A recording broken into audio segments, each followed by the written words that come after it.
ద్వాపర యుగం అంటే శ్రీకృష్ణుడి యుగం అంటారు. ద్వాపర యుగాన్ని శ్రీకృష్ణుడు తన లీలలతో నింపేశాడు. మహాభారతం చూసిన ప్రతి ఒక్కరికి ఇది అర్థమవుతోంది. ధర్మాన్ని స్థాపించడానికి అప్పుడు కురుక్షేత్ర యుద్ధం చేయాల్సి వచ్చింది.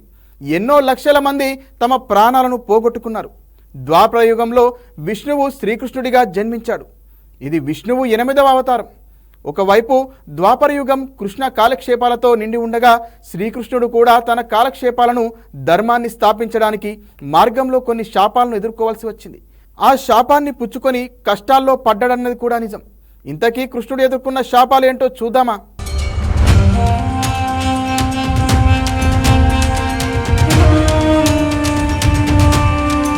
శ్రీకృష్ణుడు బాల్యంలోనే మొదటి శాపాన్ని పొందాడు.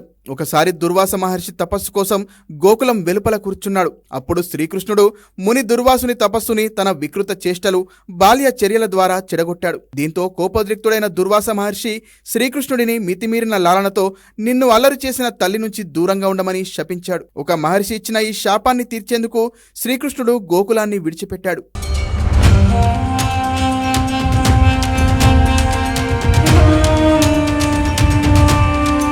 శ్రీకృష్ణుడు కౌరవమాత గాంధారి నుంచి రెండో శాపాన్ని పొందాడు. మహాభారతం ప్రకారం గాంధారి యుద్ధం తర్వాత కౌరవ వంశపు వధువుల ఏడుపు వినండి శ్రీకృష్ణ, మీరు కోరుకుంటే ఈ విపత్తును ఆపొచ్చు, యుద్ధం లేకుండా ధర్మాన్ని స్థాపించొచ్చు, కానీ మీరు అలా చేయలేదు అని గాంధారి శ్రీకృష్ణుడిని యుధవంశాన్ని నాశనం అవుతోందని, అడవిలో అనాథ చావు చస్తావని శపించింది. అలాగే జరిగింది. మానవ అవతారం పరిసమాప్తం అయ్యేప్పుడు శ్రీకృష్ణుడు అడవిలో ఉన్నప్పుడు ఓ వేటగాడు శ్రీకృష్ణుడి కాళ్లకు ఉన్న పారాని చూసి ఏదో జంతువు అనుకొని బాణం వేశాడు. దాంతో శ్రీకృష్ణుడు చనిపోయాడు. శ్రీకృష్ణుడు యమరాజు నుంచి మూడో శాపాన్ని పొందాడు. ఇది శాపం పరిధిలోకి రానప్పటికీ శ్రీకృష్ణుడు కూడా ఈ శాపాన్ని అంగీకరించాడు.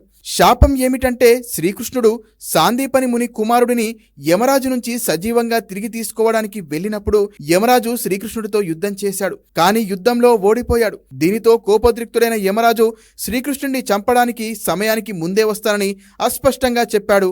అదే జరిగింది.